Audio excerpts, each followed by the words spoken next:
Today we'll show you how to fix your black screen in OBS Studio. Okay, just follow these steps, so don't forget like and subscribe.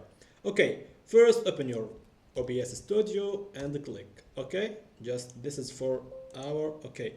If you have, this is like this. Follow this steps. Okay, if you have this, okay guys, just you don't have anything, just go to here and you can click to Windows capture and click like this, and this here you can choose it and just okay. Now just go to open anything like this maybe. Okay guys, okay, just you are open this and open your this. Okay, just click with right and go to property and go to this and click your screen. Okay, just you need to be like this. Okay, it's okay. Okay, now if you don't want to be Windows capture, just go to click to this and click to here to display.